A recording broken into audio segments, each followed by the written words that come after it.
안녕하세요. 이 마시는 딸기가 진짜 임신 초기에 좋을까? 특히 태아 신경관 형성하고 관련해서요. 네, 맞습니다. 그래서 이번 목표는 아주 명확해요. 그 자료들을 토대로 해서 딸기의 영양학적 가치랑 또 공식적인 엽산 권장량을 좀 비교 분석해드리는 거. 결국 딸기를 먹는 거랑 또 엽산 보충제를 먹는 거 사이에서 좀 더 정보에 기반한 균형 잡힌 결정을 내리실 수 있게 돕는 게 목표입니다. 좋습니다.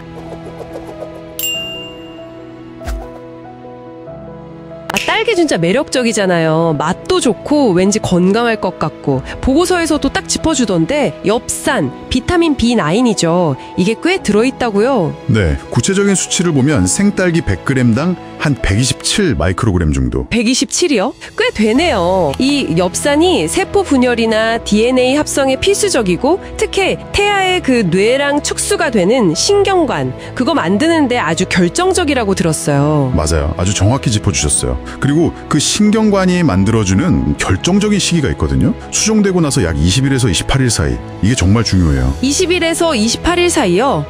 네, 근데 여기서 진짜 중요한 포인트. 아마 아하 하실 부분인데 이 시기가 대부분 임신인 줄 모를 때라는 거죠. 정말요? 임신인 줄도 모를 때? 그렇죠. 그래서 임신 전부터, 그러니까 계획 단계부터 엽산을 충분히 먹어야 한다 이렇게 계속 강조하는 이유가 바로 그거예요. 와, 진짜 중요한 시기네요. 그때 이미 그렇게 큰 발달이 일어나는 거군요. 만약에 그때 엽산이 부족하면 좀 심각한가요? 네, 좀 심각할 수 있죠. 보고서에서도 나왔을 텐데 엽산이 부족하면 신경관 결손, NTDS라고 부르거든요. 이런 선천성 기형 위험이 커져요. 대표적으로 척추관림증이라든지 아니면 문외아증 같은 아주 심각한 기형이죠.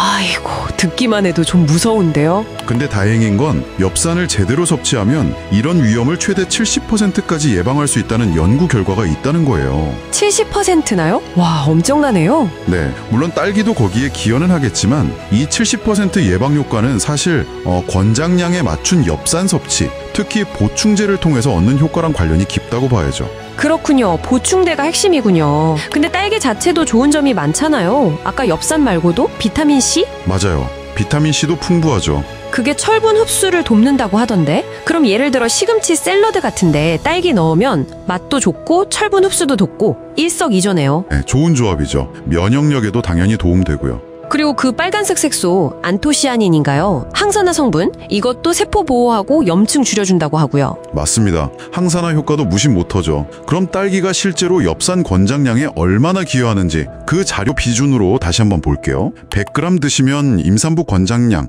620 마이크로그램이거든요. 그거의 한 20.5% 정도. 20% 정도요? 네, 만약 150g 그냥 작은 접시 하나 정도 드시면 약 31% 정도 채울 수 있어요.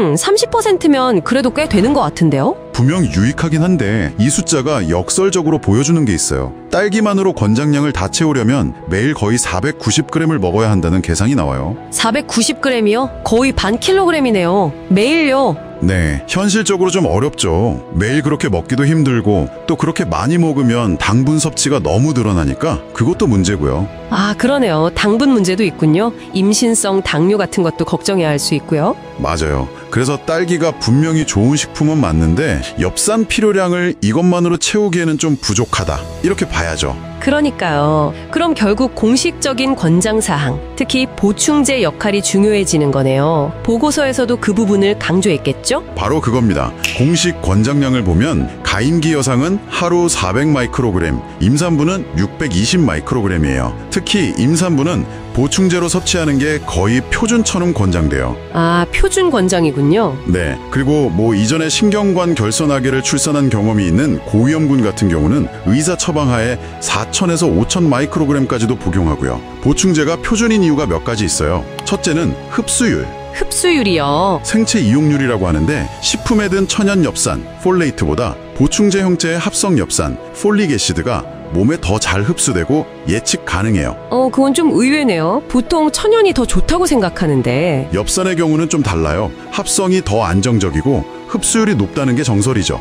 둘째는 정확한 용량을 꾸준히 먹기가 쉽잖아요, 보충제는. 그렇죠. 알약 하나 딱 먹으면 되니까. 셋째는 아까 말씀드린 그 시기 문제. 임신 사실 알기 전부터 먹어야 하는데 보충제는 그걸 가능하게 해주죠. 아, 그러네요. 다 일리가 있네요. 그럼 딸기는 어떻게 먹는 게 좋을까요? 이왕 먹는 거 안전하고 좀 현명하게 먹는 팁 같은 것도 있을까요? 네, 몇 가지 있죠. 첫째는 세척. 세척 중요하죠. 네, 꼭지 떼기 전에 물에 한 1분에서 5분 정도 담갔다가 흐르는 물에 씻는 거. 이게 보통 권장되는 방법이에요. 뭐 식초나 소금물은 굳이 필요 없고요. 아, 담갔다가 흐르는 물에요. 오케이. 둘째는 양 조절. 아까 당분 얘기했잖아요. 하루 총 과일 섭취량이 보통 200에서 300g 정도인데 그 안에서 조절하는 게 좋죠. 네네. 과유불급이니까. 셋째는 아주 드물긴 하지만 알레르기 가능성도 있다는 거 정도는 알고 계시면 좋고요. 뭐 구강 알레르기 증후군 같은 거요. 알겠습니다. 세척 잘하고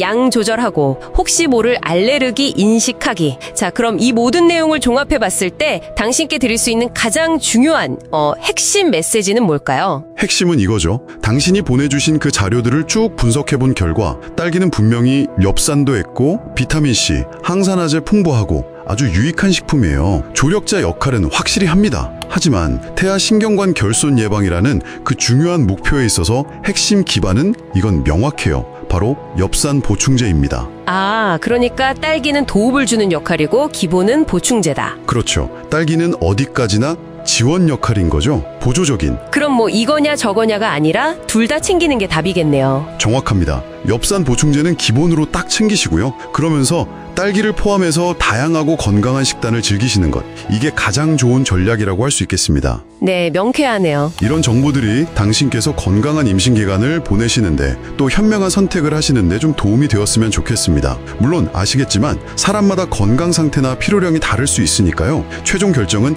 반드시 의사 선생님이나 영양 전문가와 꼭 상담해 보시는 게 중요합니다. 네, 그 점도 꼭 기억해야겠네요. 마지막으로 오늘 나눈 이야기에서 한 걸음 더 나아가서 생각해 볼 만한 질문 하나 던져볼게요. 신경관 결손 예방이라는 아주 명확한 목표가 있잖아요. 근데 그걸 넘어서서 임신 전이나 아주 초기에 이렇게 엽산을 보충제랑 식단으로 잘 챙겨 먹는 것이 혹시 장기적으로 아이의 인지 발달이라든지 아니면 전반적인 건강에 미칠 수 있는 어쩌면 좀 더 미묘하지만 그래도 중요한 긍정적 영향 같은 건 없을까요? 오, 흥미로운 질문인데요. 네, 한 번쯤 곱씹어 볼 만한 질문인 것 같습니다. 오늘 저희나 다룬 내용 너머의 이야기죠? 네, 당신의 건강한 여정에 오늘 저희가 나눈 이야기들이 작게나마 의미 있는 정보가 되었기를 바랍니다. 감사합니다.